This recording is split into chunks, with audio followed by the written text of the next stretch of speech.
Islam tidak menetapkan tempoh pertunangan. Namun kebanyakan ulama berpendapat sebaik-baik tempoh adalah yang tidak terlalu panjang. Kalau ikut kajian, maksima 3 tahun.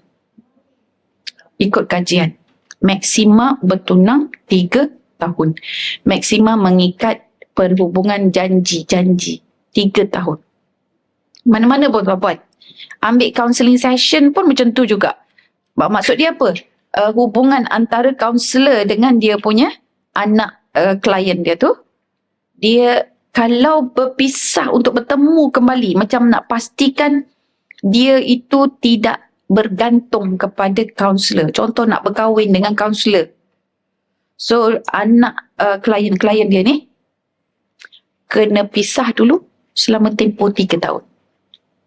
Semasa 3 tahun itu memang dia dah apa orang kata tu dah kuat lah dengan sendirinya. Jadi kalau dia berkahwin, dia tidak selama-lamanya bergantung dengan kaunselor tu.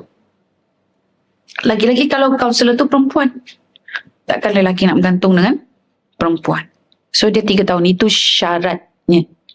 Kita pun sama, nak rotan anak solat, ngajar solat, tempoh daripada kita mengajar sampai tempoh kita boleh rotan adalah 3 tahun.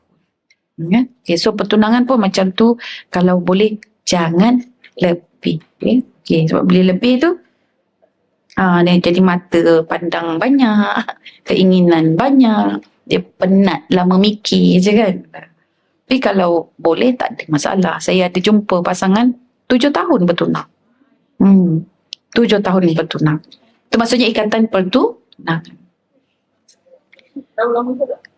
Lama sebab belajar rasanya.